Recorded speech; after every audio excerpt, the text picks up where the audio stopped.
আজকে আমরা এই জনসমুদ্র থেকে আমরা বলতে পারি,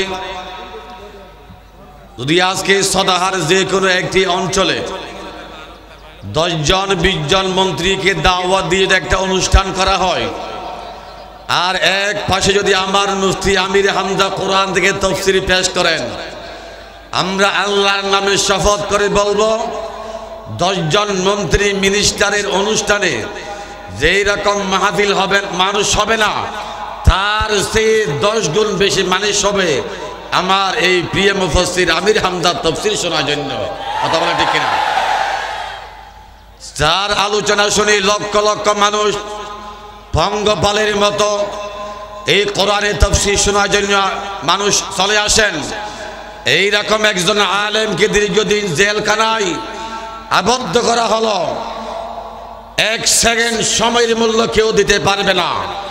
কাল কিয়ামতের ময়দানে যদি মুফতি আমির হামজা আল্লাহ দরবারে মামলা দায়ের করে, আমার গুরুত্বপূর্ণ সময় তোমরা কেন কেড়ে নিয়েছ, সেই প্রশ্নের জবাব কেউ দিতে পারবে না। কথা বলে ঠিক কিনা?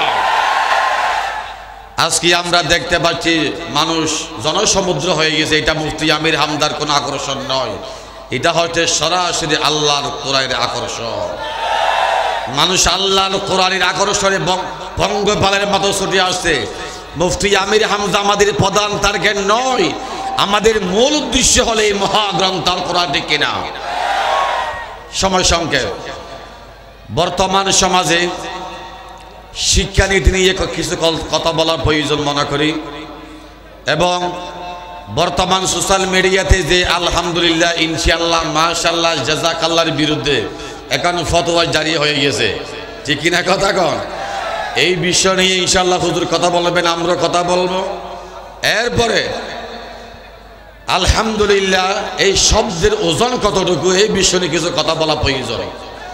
আপনারা বলেন, এই বর্তমান সমাজে যে শিক্ষানীতি চালু হয়ে যাচ্ছে বা হওয়ার পথে, যদি এই শিক্ষানীতি বাংলাদেশে 100 ভাগে চালু হয়ে যায়, বাংলাদেশের প্রতি ঘর থেকে আর কোনো আমরা ইসলামী আন্দোলনের কর্মী পাবো না।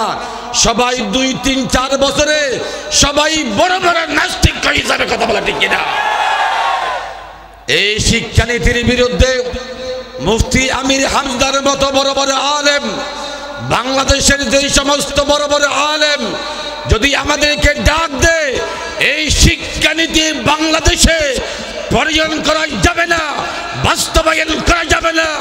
উলামায়ে কিরামের ডাকে সাড়া দিয়ে মাঠে ময়দানে জিহাদে অংশগ্রহণ করার জন্য কারা কারা রাজি আছেন? আল্লাহকে হাত তুলে দেখান।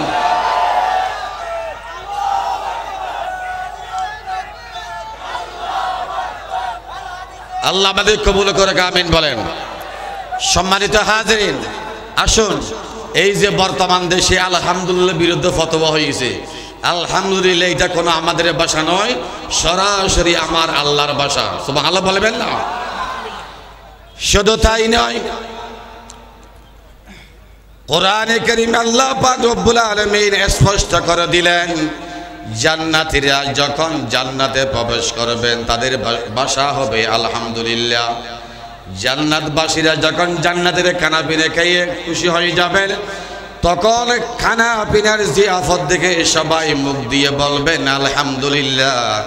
শুধু তাই নয়, যখন জান্নাতের ভিতর আমার আল্লাহ পাক রব্বুল আলামিন ডাক দিয়ে বলে দিবেন, জান্নাতবাসীরা তোমাদের জন্য জান্নাতকে স্থায়ীভাবে আমি আল্লাহ ওয়াজিব করে দিলাম।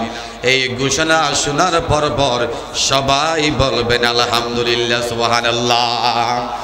তাহলে বুঝা গেলাম, যেই সমস্ত নাস্তিকবাদীরা, বড় বড় সাহিত্যিক ব্যক্তিরা আমার এই আলহামদুলিল্লাহ, সুবহানাল্লাহ, ইনশাআল্লাহর বিরুদ্ধে ফতোয়া জারি করতে চায়, সরাসরি জান্নাতবাসীদের স্লোগানের বিরুদ্ধে এই স্লোগানটা তারা জারি করতে চায়, বাংলাদেশে যতদিন পর্যন্ত একজন মুসলমান থাকবে ততদিন পর্যন্ত আমরা শুকরিয়া স্বরূপ আলহামদুলিল্লাহ মুখে উচ্চারণ করতে চাই। ঠিক কিনা?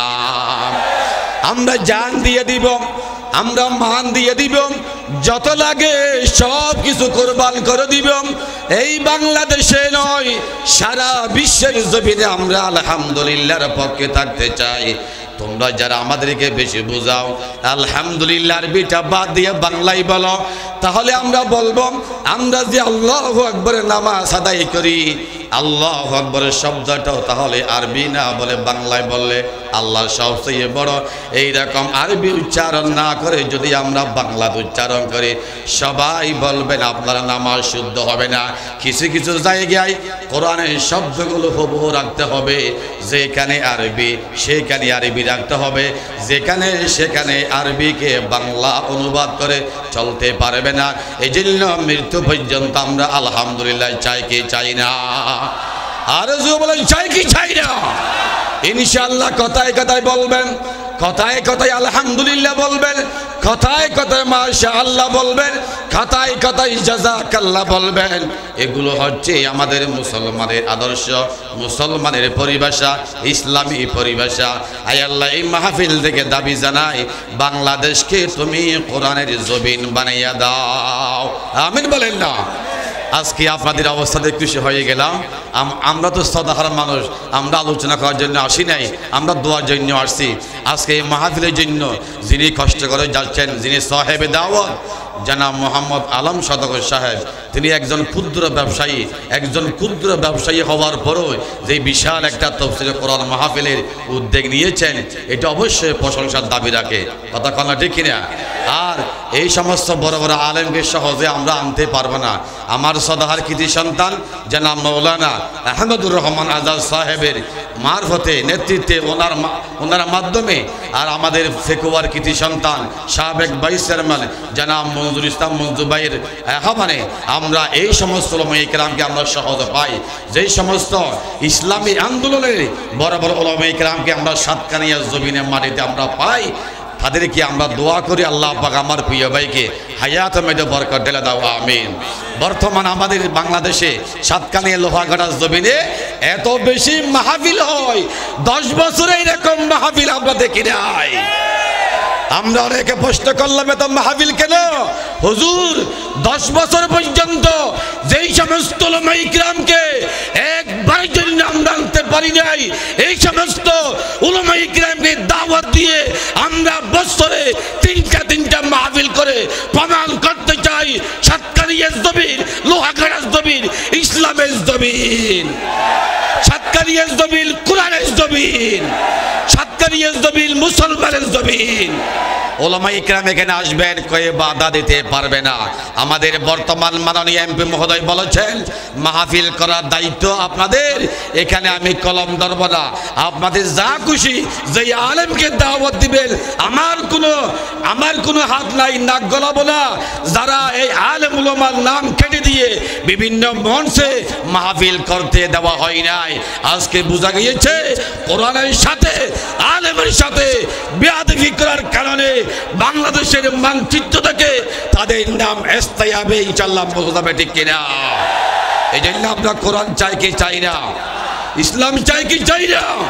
এই মাহফিল বেশি হোক চাই কি চাই না? আজকে মুফতি আমির হামদার চেহারা দেখে আপনাদের কলিজা ঠান্ডা হয়ে যাবে। তিনি কোরআনের দাওয়াত দেন, ইসলামের দাওয়াত দেন। একজন মুসলিম মানুষের চেহারা দেখলে অবশ্যই দোয়া কবুল হয়ে যাবে। পরিশেষে সদাহাবাসীর পক্ষ থেকে আমার প্রিয় এই সাহেবে দাওয়াত জনাব আলম সাহেবের পক্ষ থেকে আমি যারা তৌহিদি জনতা কোরআনের ভালোবাসা মায়া মোহাব্বত নিয়ে আসছেন সকলকে ধন্যবাদ জানাইয়া আমি আমার সংক্ষিপ্ত আলোচনা সমাপ্ত করলাম। আসসালামু আলাইকুম ওয়া রাহমাতুল্লাহি ওয়া বারাকাতুহু।